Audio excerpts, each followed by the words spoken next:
Hello everyone, welcome to today's video. Today I'll be doing another Tesuji Highlight video. And in this Tesuji Highlight we have two professionals. And unlike the last one where the Tesuji was either only found by AI or the players just chose not to play it. Regardless, it didn't appear in the game itself, whereas this one did appear in this game. The game, I'm not entirely sure.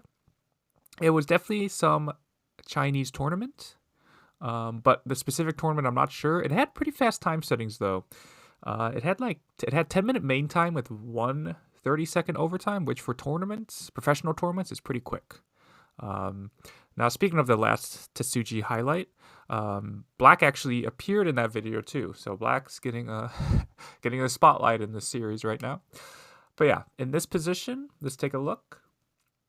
We have this cut here is the important part, and Black has two groups that are not alive. Now, if you take a look at the rest of the board, Black really needs both of these groups to live. Now, the easiest way to do that would be to be able to capture here, to say Atari.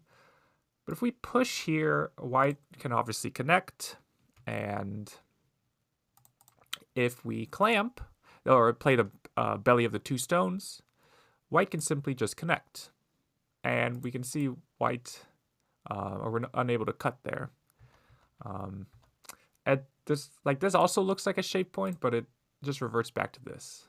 So, and the problem is, even if Black can live with this group, Black's going to die in the upper left, and that would not be good enough. So Black needs to find a way to live with both by living in Sente in one of them, or by capturing these stones here, of course. So yeah, so take a second. Take a second, pause the video if you need to. See if you can spot the Tesuji here. And this is technically, how do I want to say it? It's like two Tesujis in one almost. Like, you need to find two moves here, basically, for Black. So take the time, pause the video if you need to, and let me know in the comments if you are able to find this kind of two-pronged move, if you will. Are you back? You ready for the answer? You had your chance. So let's see. So Black strangely plays this next. So what is this move planning? So obviously White has two liberties on these stones, and this would be assuming something works and White just kills the upper side. This would be big enough to capture the center. That is a huge capture. That's a very huge capture. So let's not assume that though. Let's say White just captures. So what is Black planning? What is Black planning? Once you see this exchange on the board, maybe it gets a little easier to see. Can you see what Black's doing now? Because now, after this exchange, Black plays the belly Tesuji. And again, White can't block because White gets captured. So White has to connect here. This is the only move. And now, Black pushes. Again, White has to play here. And do you see it yet? Throws in. Black throws in. And when White takes, Black double Ataris. White has to capture, because White only has one liberty, so you might think to do this, but then Black would take first, but you're an Atari here anyways. So again, this is pretty big by itself. So White has to take, and then Black takes the ko. And Black is now threatening to capture all these stones.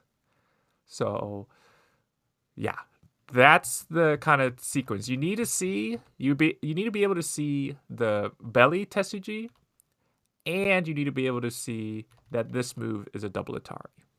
So, and this is the game, by the way. I'll show you what happens in the game. Black takes. White needs to find a co-threat. White goes here, and Black says, well, I have no other co-threat, so I have to take this. So remember I was saying how Black needs to be able to capture the upper left, or Black needs to make both of these groups alive, and Black does that in spectacular fashion. Black captures all these stones. That's huge, but White kills the right side, and this is still enough for White to win this game. So even though Black found the Tesuji there, with less time, than most tournament games. It's a crazy trade. This is a crazy trade. So now let's look at some of the like peculiarities about this. So one, it is important to throw in first. Order of moves is important. If you Atari'd first and then threw in, notice how white takes the ko first. And you need to find the ko threat first as black. And in this case, you'd be hard-pressed to find one as big as this. Because again, now you can't even... If you lose this ko, like before, you could live by doing this. So at least part of it lives. But if you lose this ko, where you Atari first and then throw in, you lose the whole upper left. So, like, threatening to kill the lower left isn't big enough. Threatening to kill these center stones here isn't big enough. There's just nothing big enough. So black has to throw in first. So there is a difference between throwing in first and not. So, yeah, another thing you might think is... And one more thing is... Like, black can't fight this because, once again, there's no co-threat. So what if black could save threats? So, for example, what if black does an Atari here? What if black does this immediately? This, throw in. And in this case, let's say white makes a co-threat. Now black has saved a local threat at E19, or at C19. So black's able to fight this ko a little bit harder. So why doesn't black do that? Well, the reason is... While it is a local threat for you, believe it or not, like we go here, white's first threat is going to be E19. So E19, while it is a local threat for black, is also a local threat for white. Because it's not like black can connect here, because then white just captures. So if black has to Atari, then black's in the same position where black does not have a threat. So while black might think to save this as a co-threat, it's also a co-threat for white. So, yeah. Another thing I'm a little confused by, like doing this directly is super cool in my eyes, but is it necessary? So, for example, if we don't make that exchange, throwing in and going here still works, right? If white connects, we can play here. So, I'm not entirely sure. I think it has to do with somehow the shape is really bad here for black. So for example, in this position, white has this ko shape here. White has this ko shape here. So realistically, black doesn't want to just capture this because of this ko aji here, like this. It's too big. Also, let's go to the game where black Atari first and then do it this way. Yeah. There's this ko aji here. And white wouldn't even do that immediately. White would just kill the upper left first. But yeah, so I think that's why by doing this first, black really actually just wants to kill these stones. So black goes here first, forcing white to decide, okay, do you want to save these center stones? And now there's no threat of a ko. Yes. Although even this still threatens a ko, but somehow it's better, I think. Somehow it's better. I'm not entirely sure, though. It definitely is cooler, because when you have this position, it's a double Atari. So, and you can see if white takes the ko, wins the ko, black taking now, you can see H14 is the key spot there, and now there's no ko aji. So I think that is the reason, but I'm not entirely sure. Because it looks like, especially if you plan to just win the top, you just lost like 2 points there. So, but yeah, it's kind of crazy that black, again, if you look here in this position, black is locally dead, or it depends on whose turn, but not alive in the upper left and not alive in the top center. So, yeah, and somehow black capturing all those stones was still enough. And something else to keep in mind, too, is white needed to play this kind of co-threat, because while a threat like this, or let's see,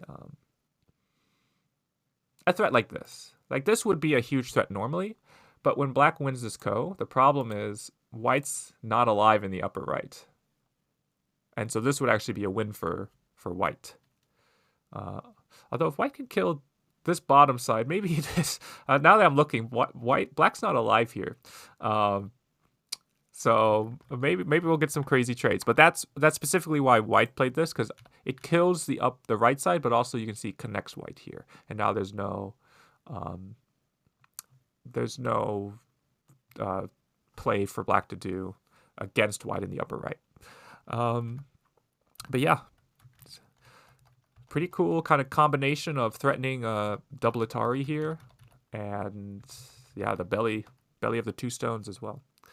But yeah, that's the Tesuji I had for this video. Let me know in the comments if you saw it or not. And yeah, I'll see you all in the next video.